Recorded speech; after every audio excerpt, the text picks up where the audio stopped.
Buenas, esta clase vamos a tratar el problema de Dirichlet en el disco. Nuestros nombres son Matías García, quien les habla, y Rodrigo Fernández, mi compañero. Buenas. Bueno, la agenda del día de hoy que tenemos planeada es, antes que nada vamos a usar el núcleo de Poisson para resolver el problema de Dirichlet en el disco. Por lo tanto, vamos a probar que el núcleo de Poisson es un buen núcleo. Para eso hay que ver 3 puntos. Primero, vamos a ver que el núcleo de Poisson toma valores positivos. Luego, vamos a querer probar que el núcleo de Poisson es integrable. Y por último, vamos a probar que el núcleo de Poisson, al contraerlo, concentra su medida en el origen. Bueno, después de probar que es un buen núcleo, que son esas 3 partes, vamos a mostrar que el núcleo de Poisson se comporta bien ante operaciones de convolución. Esa es otra parte que nos queda, y cuando tengamos todo eso, recién ahí vamos a expresar la solución del problema propiamente dicho. Bien, ahora pasemos un poco a la presentación del tema. A ver, un poco qué es el núcleo de Poisson, ya que entiendo que capaz que la mayoría que estén viendo la clase no sepan, o capaz que lo vieron pero no se acuerdan. Bien, el núcleo de Poisson es un núcleo integral que es usado para resolver el problema de Dirichlet en 2 dimensiones. Y el mismo es importante en el análisis complejo, ya que su integral contra una función definida sobre un círculo unitario da la extensión de una función definida sobre el círculo unitario para una función armónica sobre el disco unitario. Como otras 2 curiosidades es que este núcleo puede pensarse como la derivada de la función de Green para la ecuación de Laplace, y que el nombre de Poisson viene dado por Simon Poisson.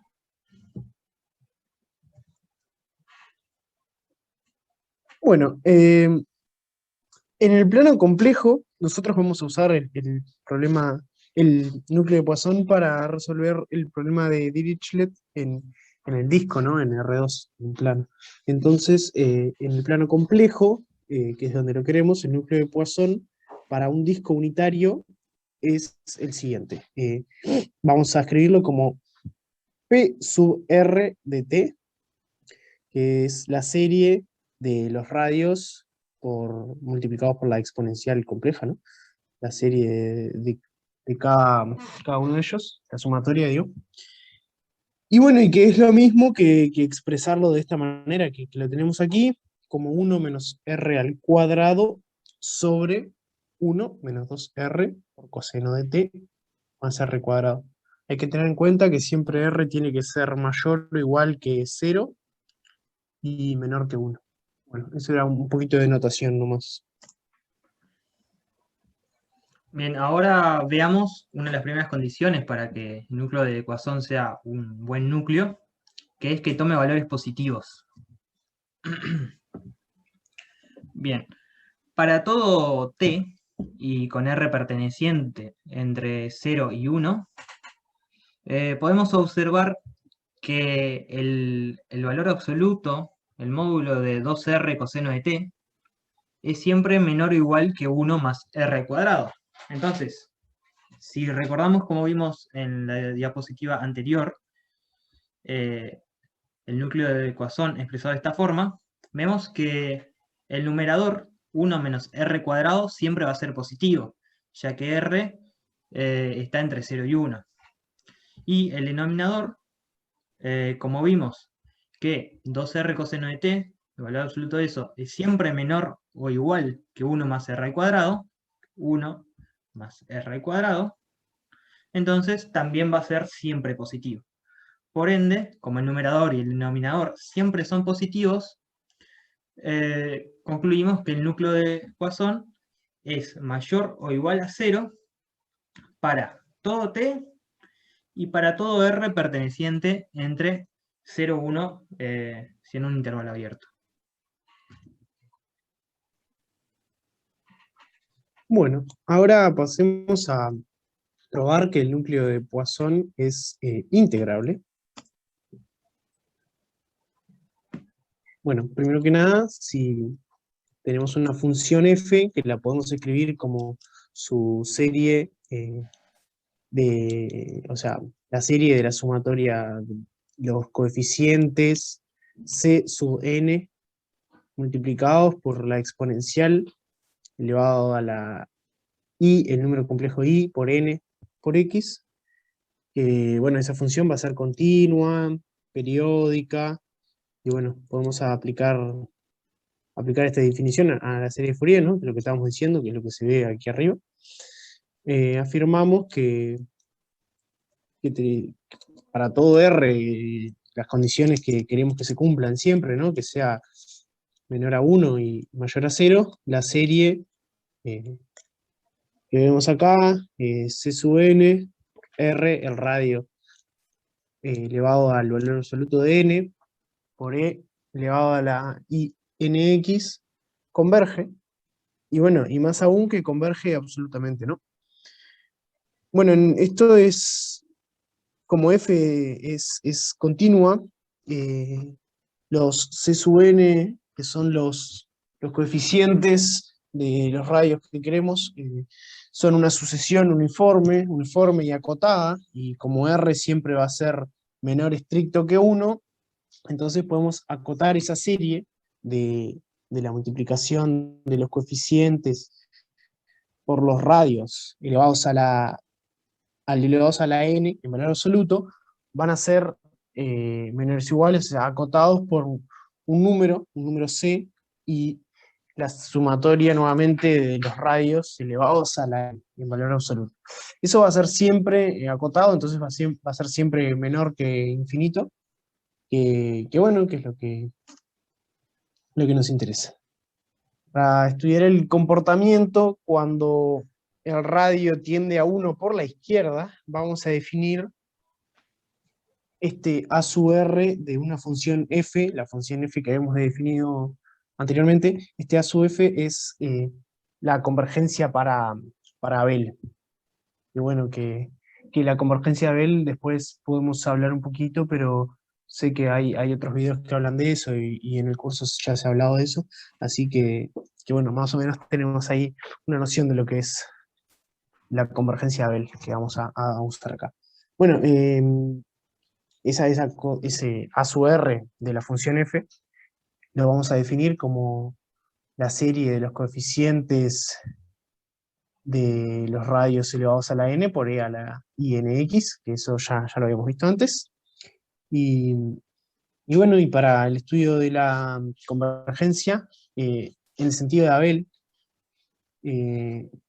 hay varias convergencias. Acá vamos a usar la convergencia siempre en el sentido de Abel, acá y en adelante. Entonces vamos a escribir la convergencia en el sentido de Abel, que es ese a sub r, que habíamos dicho, de una función f, de la función f que vamos a escribir, a probar, como una convolución, ¿no?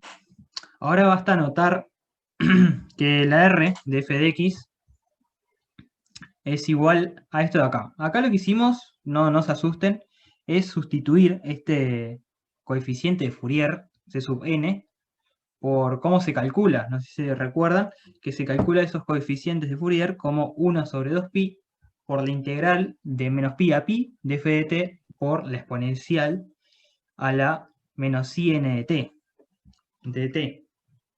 Esto lo único que hicimos fue sustituir este coeficiente por cómo se calcula. Luego acá lo que hicimos es, por una de las propiedades, que podemos intercambiar la integral por la sumatoria, y además juntamos estas dos exponenciales. Por eso nos quedan sumadas nos quedan como e a la in por x menos i. Como se multiplican, se suman los exponentes. Bien.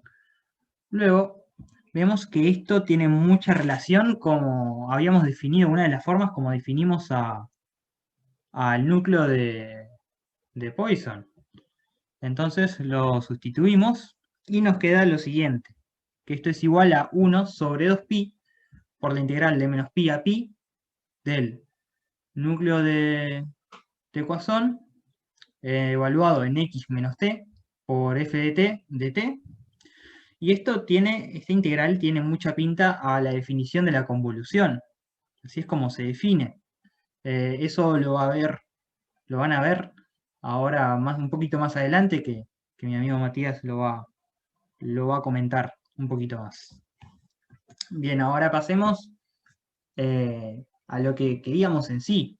Nosotros queríamos ver que el núcleo era integrable. Entonces, si consideramos que f es igual a 1, tenemos que esta integral es igual a 1. ¿Eso por qué sale? Es medio... Bien, si f es igual a 1, tenemos que la serie de Fourier de f, que es igual a 1, va a tener todos los coeficientes, los c sub n, igual a 0 menos el c sub 0. Entonces de acá solamente se nos va a salvar c sub 0 por r a la 0 por e a la i 0 de x, que eso es en definitiva igual a 1. Entonces acá nos va a quedar solamente el núcleo de Poisson, por ende nos va a quedar que es igual a 1. Y ahí queda demostrada la propiedad. Ahora pasemos a el siguiente. Bien, ahora para finalizar esta parte de probar que es un buen núcleo, vemos que cuando contraemos el núcleo de Poisson, la medida se concentra en el origen. Entonces, por la primera propiedad que vimos de que el núcleo de Poisson es siempre positivo, es un valor real positivo, entonces es una función par. Entonces, viendo que para todo sigma mayor a 0, la integral de sigma a pi del núcleo de Poisson en función de t por dt tiende a 0, cuando r tiende a 1 por la izquierda. Para poder demostrar esto, notemos primero que 1 menos 2r coseno de t más r cuadrado, recordemos que esto era el denominador del núcleo de Poisson, lo podemos reescribir como r menos coseno de t, eso elevado al cuadrado, más 1 menos coseno cuadrado de t, y todo eso va a ser mayor o igual que 1 menos coseno cuadrado de t. Y 1 menos coseno cuadrado de t, por una propiedad trigonométrica, es igual que seno cuadrado de t. Bien, entonces, para un t que esté entre sigma y pi sobre 2, tenemos que el seno cuadrado de t siempre es mayor o igual que 2pi eso elevado al cuadrado. Eso es mayor estricto que 2pi por sigma al cuadrado, ya que sigma recordemos que es mayor a 0. Por lo tanto, nos queda que la integral de sigma a pi del núcleo de Poisson en función de t por delta de t es menor o igual que pi menos sigma sobre pi por 1 menos r cuadrado. Y eso tiende a 0 cuando r tiende a 1 por la izquierda. Bien, sé que esto es un poco confuso la primera vez, tal vez hay que reverlo un par de veces. Por eso decidimos poner una gráfica para ver un poco más visual qué sería contraer ese núcleo de Poisson y que se concentren las medidas en el origen. Por eso pusimos la gráfica del núcleo de Poisson como una función de t perteneciente entre menos pi a pi, y graficamos ahí la gráfica para tres valores de R. La gráfica azul, que es esta de acá, tiene a R igual a 0,5. Luego la verde tiene a R igual a 0,7. Y la roja tiene a R igual a 0,85. Como podemos observar, a medida que vamos acercando el R a 1, los valores de la función del núcleo se empiezan a concentrar en el origen. Vemos mayor población en el origen. Bueno, ahora vamos a pasar a la convolución y el núcleo de Dirichlet. Bueno, primero que nada, vamos a recordar que una función que va de menos pi a pi a los complejos, siendo la función analítica, este f perteneciente a L es que f es analítica, la podemos escribir como analítica, es que la función la podemos escribir como una serie de potencias, ¿no? Esto que tenemos acá, se puede asociar su serie de Fourier, f, la podemos escribir como, o se puede aproximar como la sumatoria de n perteneciente a los enteros de c sub n e a la inx.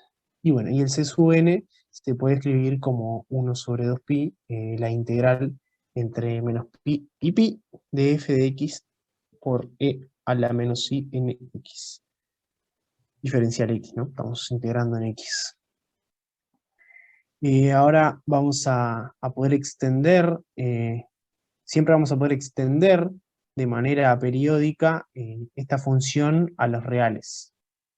Y bueno, y gracias a esa tipo, a esta correspondencia que se ve acá, que a x la podemos, x es e a la ix, gracias a eso es que podemos expresar esa función, que la podemos extender de manera periódica a los reales.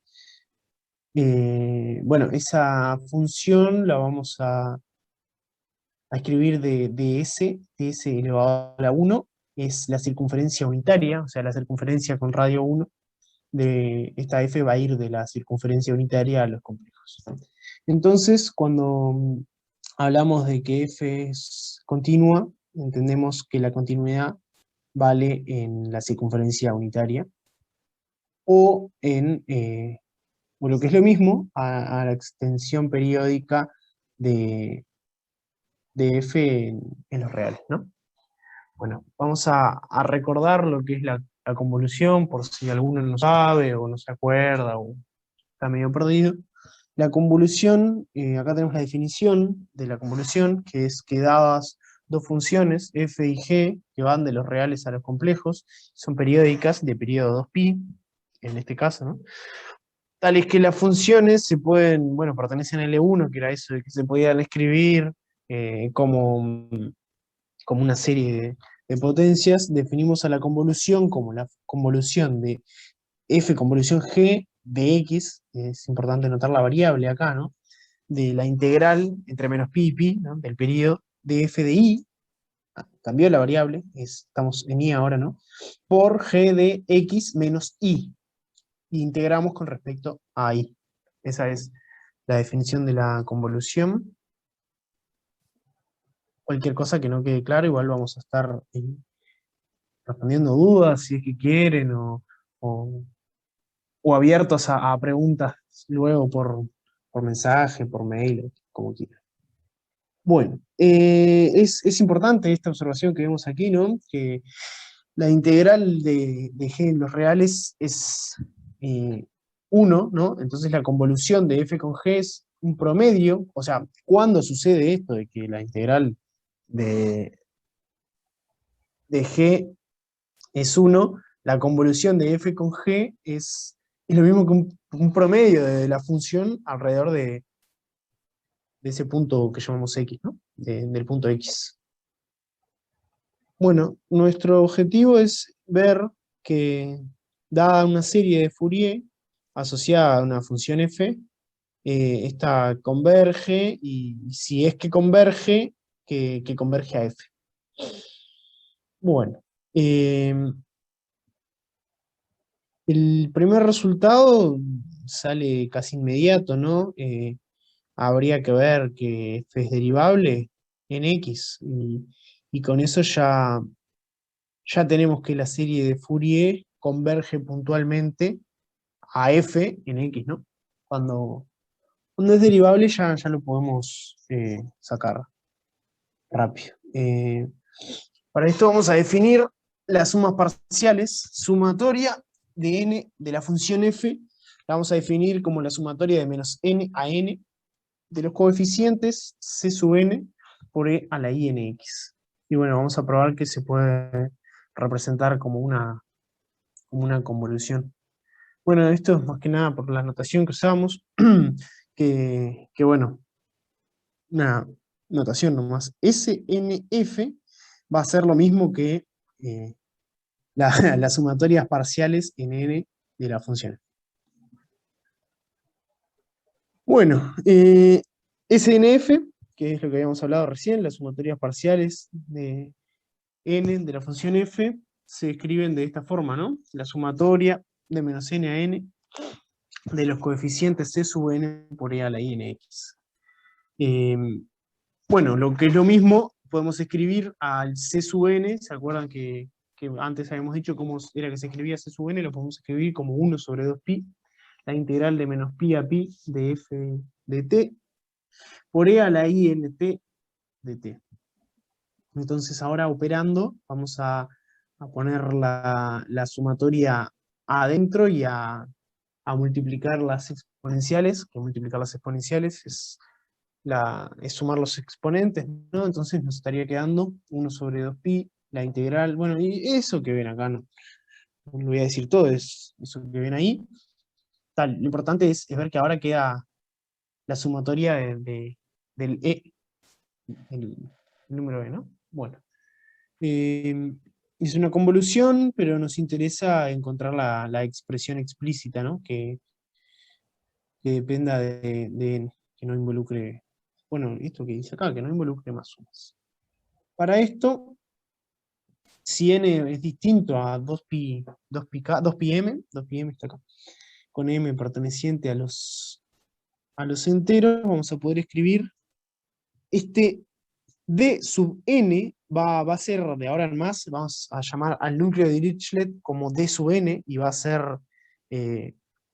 acá abajo está definido, pero va a ser en función de unos números que nos van a quedar ahí, que después vamos a comentar. Bueno, va a ser 2pi por el núcleo de Dirichlet, la vamos a definir como la sumatoria de menos n a n de e elevado a la ins. Bueno, acá lo que hacemos es operar, vamos a sacar el e a la ins de factor común, y bueno, y para eso vamos a tener que multiplicar por e a la ins con un más, ¿no? Y bueno, y cuando multiplicamos nos queda ahí la suma de n más n. Eso nos va a servir, vamos a hacer un cambio de variable, o símil cambio de variable, un pequeño cambio de variable, ¿no? Que a ese n minúscula más n mayúscula lo vamos a llamar k, y entonces la sumatoria nos va a quedar de k igual 0, vieron que teníamos de menos n a n, de k igual 0 a 2n mayúscula. Y bueno, y ahora, usando la propiedad geométrica, esta serie la podemos escribir como el cociente entre e a la 2n más 1, o sea, 2n porque es lo que está arriba de la sumatoria, más 1, menos 1, sobre e a la i, perdón, sobre e elevado a la is menos 1, ¿no? Bueno, acá nada, utilizamos la propiedad geométrica para series nomás. Bueno, acá nuevamente operando vamos a multiplicar el numerador de este cociente por el e a la i a la menos ins que teníamos afuera. Esto es todo vamos a operar para que nos quede efectivamente lo que queríamos, ¿no? Ahora, sobre esto que tenemos acá, que en realidad este menos ins se nos va a ir un n de los dos que teníamos acá, va a quedar e a la i n más 1s, y bueno, y e a la menos i en s, entonces vamos a poder sacar de factor común arriba ahora el e a la i un medio s, que lo que vamos a hacer es multiplicar abajo por esto a la menos 1, ¿no? Porque todos sabemos que esto que tenemos es lo mismo que elevarlo, o sea, si queremos multiplicar el denominador, lo que tenemos que hacer es elevar a esto que teníamos negativo, ¿no? Entonces, bueno, esto que tenemos lo pasamos multiplicando abajo, pero con el exponente negativo. Bueno, eso en realidad son cuentas, después si tienen dudas nos preguntan, pero son cuentas nomás, que salen con un poquito de pienso, y bueno, y nos va a quedar que la sumatoria en n de la función f que teníamos, que era lo que queríamos probar, igual a 1 sobre 2pi, el núcleo de Dirichlet convolucionado con la función f, que bueno, que es lo que queríamos probar, ¿no? Que efectivamente se podía escribir al núcleo de Dirichlet convolución una función como una sumatoria de cocientes por la función. Entonces, aquí ya quedaría probado eso, y este d sub n es lo que antes habíamos dicho que era el núcleo de Dirichlet, que le íbamos a hablar más abajo. Bueno, lo que quedaría del núcleo de Dirichlet sería el seno de n más un medio por s sobre seno de s sobre 2. Estos son números nomás, pero bueno, lo importante para rescatar acá es que la función por la sumatoria, ¿no? de n's, perdón, la función por una sumatoria de n se puede es- escribir como la convolución del núcleo de Dirichlet por la función, convolución f, la función que queríamos. Ahora hablemos de la solución del problema de Dirichlet en el disco. Primero vamos a presentar un poco el problema, que se considera que en el disco D igual a z perteneciente a los complejos, tal que el módulo de z es menor a 1, tenemos que el laplaciano de u es igual a 0 en el conjunto D, que definimos recién, y que u es igual a la función g en el borde de D, donde esta función g está definida en el borde de D, que es igual a S1, y va hacia los reales. Tenemos una función continua. Notemos que si z pertenece a D, entonces z, como es un número complejo, lo podemos expresar en su forma polar, que es r por e a la ix, con r perteneciente desde 0 hasta 1, y x perteneciente de menos pi a pi. Esta escritura es única cuando z pertenece a c menos 0. ¿Por qué excluye al 0? Porque escribir este complejo z en su forma polar y expresar el 0 lleva bastantes complicaciones, ahí aparecen bastantes problemas, así que es mejor excluirlo. Entonces definimos f de x es igual a g de ix y a u de z como igual a u de r de i de x, y eso lo definimos como 1 sobre 2pi por la convolución del núcleo de Poisson con f en función de x. Eso es igual a r de f de x. Entonces sabemos que u de z es igual a ur de e y x, y que f es igual a g de e y x cuando r tiende a menos 1. Recordemos que z lo definimos así, y si r tiende a menos 1, nos queda solamente la exponencial ix, por eso tenemos acá el ix nomás. Y recordemos que g está definido en el borde del conjunto D.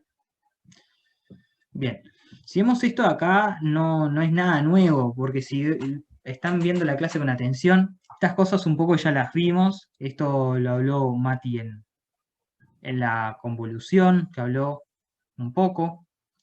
El núcleo de Poisson, que lo hemos trabajado en todo lo que lleva de la clase.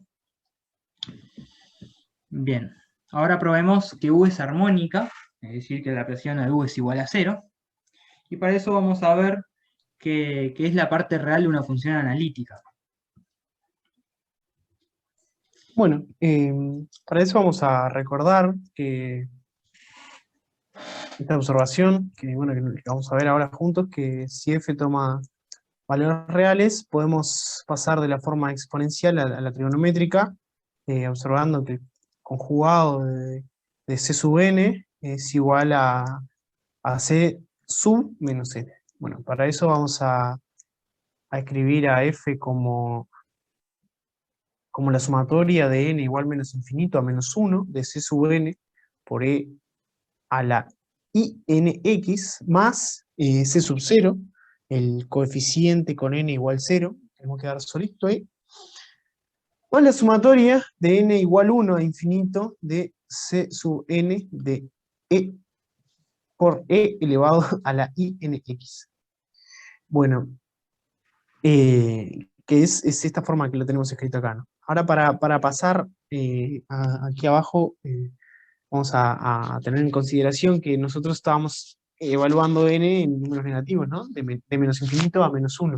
Y ahora lo que vamos a hacer es pasar a evaluar n de 1 a infinito, por lo tanto, como tener n negativo. En este caso nos va a quedar todos los n que teníamos escritos acá arriba como n, los vamos a tener escritos como menos n. Entonces vamos a tener la sumatoria de n igual 1 a más infinito de c sub menos n e a la menos inx. Bueno, el resto queda igual. Ahora lo que vamos a hacer es usar el caso que habíamos observado más arriba, ¿no? Que el conjugado de c sub n era igual a era igual a c sub menos n. Entonces acá tenemos c sub menos n, y lo que vamos a hacer es pasar a escribirlo como el conjugado de c sub n, al resto quedaría todo igual. Ahora lo que vamos a hacer es, bueno, este c sub 0 lo vamos a dejar separadito como siempre, y vamos a escribir estas sumatorias en una sola sumatoria. Lo que hay que hacer es escribir el c sub n conjugado sumado al c sin conjugar, ¿no? Y acá hay otros temitas de operaciones, porque vamos a tener la exponencial elevado a la menos inx y elevado a la inx. Bueno, eso se llega a lo que tenemos acá abajo, ¿no? Acá tenemos c conjugados, y pensamos al c sub n, a los coeficientes, los pensamos como un número complejo, a más ib. Al tenerlos conjugados tenemos a más ib conjugados más a más ib sin conjugar, ¿no? Entonces, lo que tenemos es que nos queda el conjugado más el número sin conjugar, que sería 2 veces la parte real, que es la suma de esto más esto, y nos queda un coseno de la e elevado a la menos inx, nos queda el coseno de nx, y esto nos va a quedar 2a, ¿no? Entonces tenemos 2 coseno, que es lo que queremos, ¿no? Vieron que el coseno se puede escribir como e a la nxi más e a la menos nxi, y como coseno sobre 2, o eso sobre 2, perdón, igual al coseno, o 2 coseno igual a eso que dije recién. Es un poco confuso, pero en realidad son cuentas que deben de tener bien claras ya, y si no, bueno, lo pasamos a explicar con más detalle. Luego tenemos que el mismo número restado al conjugado nos va a quedar por un seno. ¿Por qué? Bueno, tenemos un i acá, y nosotros para obtener el seno lo que queremos es algo de la forma e a la menos inx menos e a la menos inx sobre 2i. Bueno, ese i va a ser vamos a multiplicar y dividir por i, que es por eso que aparece este i, el dividido va a ser el del seno. Después, otra vez vamos a tener un 2 de la resta de estos, que va a quedar solamente en la parte imaginaria por 2 del c sub n. Y bueno, y el resto de los términos ya los teníamos. Esto, nuevamente, insisto, son operaciones, pero nos pueden preguntar, y las podemos pasar a detallar. Igualmente, creo que no tiene mayor complicación, y se van a dar cuenta de una manera muy sencilla de lo que hicimos, bueno, o de lo que está hecho acá. Bueno, hay que utilizar la relación que les decía hoy, ¿no? De escribir el complejo como su parte real más, como A como su parte real y B como su parte imaginaria, que bueno, que es lo que está expresado aquí debajo. Bien, teniendo esa observación presente, como suponemos que f toma valores reales, sabemos que sus coeficientes de Fourier cumplen que c sub menos n es igual a c sub n conjugado. Entonces, la RF de x lo podemos expresar como la sumatoria de n igual a 1 a infinito. Este ARF de x, no se olviden que lo vimos que sale acá, de esta convolución. Bueno, lo tomamos igual a la sumatoria de n igual a 1 a infinito, de r a la n, de c sub menos n por e a la menos inx, más la sumatoria de n igual a 1 a más infinito, de rn c sub n por e a la inx más c sub 0. Conjugamos esta primera sumatoria, donde nos va a cambiar el de c menos n a cn, y esta exponencial que está negativa a positiva, esto queda igual. Y luego acá lo que hacemos es, juntamos este Rn con E y Nx, quedándonos R por E y X, todo eso a la N, y acá hacemos lo mismo. Esto es todo con el fin para luego ahora sustituirlo a esto dentro del paréntesis por Z, que es como lo habíamos definido anteriormente.